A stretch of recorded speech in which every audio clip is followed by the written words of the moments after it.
Thank you, Mr. Chairman. Congratulations to each of the nominees. Judge Cotto, I want to start with you. Is racial discrimination wrong?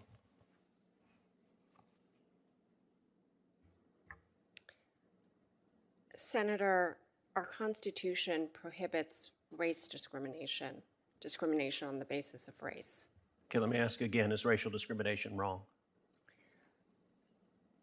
Senator, as a judge, I don't deal with issues of morality or whether something... So you have no views on whether it's right or wrong? Senator, because that is an issue that is frequently litigated before the courts, pursuant to Canon 3 of the Code of Conduct. Okay, so why does the Constitution prohibit racial discrimination? Senator, I think it's part of our Constitution and this nation's history of aiming for equal justice and treating people, regardless of any protected class status, equally and fairly. So discriminating based on race violates, I think you just said, our Constitution's history of aiming for justice. Is that a fair characterization? Senator, our case law, if you're talking about race discrimination under the law, yes, pursuant to Supreme Court precedent, race discrimination under the law is prohibited. So you and I are both graduates of the Harvard Law School. We were there at the same time. I don't think we crossed We did not. As you know, our alma mater is currently before the Supreme Court for its longstanding practice of discriminating against Asian Americans. And many top universities across the country have vicious discrimination policies against Asian Americans. They are reminiscent of the quotas against Jews that we saw these same schools impose in the 1950s. These schools believe that Asian Americans have been too successful academically, and that if they allow students to compete based on merit, they'd have too many Asian Americans. And accordingly, Harvard and Yale and a number of other top schools in this country explicitly and brazenly discriminate against Asian Americans. Does that practice concern you? Senator Cruz, as you know, the Supreme Court recently granted cert in the case to which I think you're referring. Yes. And therefore, pursuant again to Canon 3, I am Okay, so you're going to decline to comment, so let's not talk about that case, but let's talk about what you've written. You know, I have to say I was astonished. Senator Grassley asked you about this article you wrote in law school, and your response was, well, gosh, I haven't read that.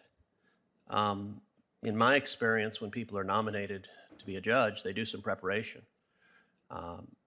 Did you not reread it in preparation, or did the Biden team tell you don't read it because you don't want to answer questions about it?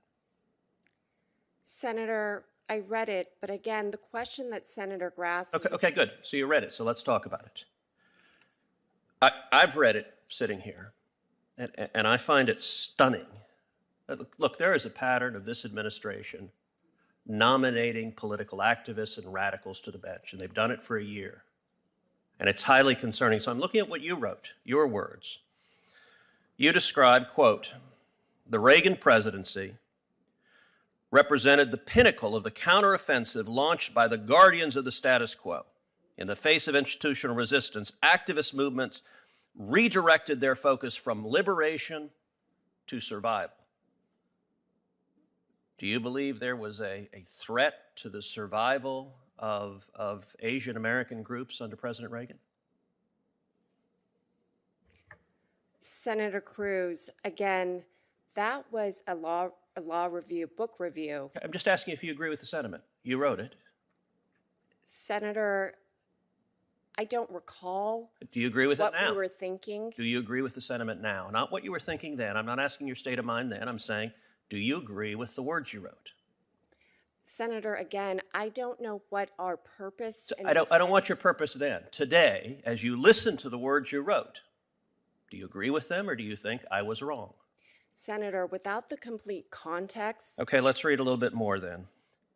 You talk about the neoconservative view, and here's what you define an Asian neoconservative: as someone with an opposition to racism, so that's good, but a commitment to ending affirmative action programs.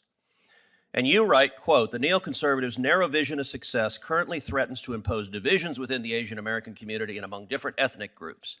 Emphasizing personal achievement and success as measured by the status quo, the Asian American neoconservative fails to acknowledge the shared history of oppression and then ties their individual success to the survival and liberation of all oppressed peoples. Judge Cotto, as I read this, what you're saying, and if you will permit me to use a more common vernacular, you're saying that to be sufficiently woke, an Asian American must support policies that discriminate against Asian Americans. I got to tell you, that doesn't make sense. Is my reading of what you wrote incorrect? Senator Cruz, again, we are talking about something that I wrote when I think I was a 23-year-old But do you agree law with it student. today? I'm not asking what you thought then. I'm saying today, as you sit here, as the Senate is considering you for a lifetime appointment as a judge, do you agree with what you wrote that Asian Americans, to be sufficiently liberated, must support discrimination against Asian Americans? Senator, without the complete context of that particular quote that you've excised, I read it to you. I cannot give you whether my opinion today, whether or not I agree with what I said as a 23-year-old law student. I would have to review the entirety. But you said you did review it before this hearing, right? Senator, Correct? I reviewed it briefly. This was quite some time ago, over 25 years. It's a very short article. It's It. about 6 pages. I co-wrote it with a classmate of mine. Senator's time has expired. Senator Rona. Thank you very much, Mr. Chairman. Welcome to our panel. I am delighted to see each of you because you represent the kind of diversity of background and experience that I think is good for our courts. I asked the following two questions of all nominees before any of the committees that I sit on. I'm sure you've been apprised of that fact, so I'm going to ask the panel as a panel the following two preliminary questions. Since you became a legal adult, have you ever made unwanted requests for sexual favors or committed any verbal or physical harassment or assault of a sexual nature? Just go down the line. No, Senator. No, Senator. Thank you. No, Senator. Thank you. Have you ever faced discipline and entered into a settlement related to this kind of conduct? No, Senator. No, Senator. No, Senator. I must say that it's always, or often, I would say, fun to listen to Senator Kennedy and his questioning. And, I've learned that there's hardly anything about the law that is basic unless maybe that Brown versus Board of Education was correctly decided. I think that is pretty basic.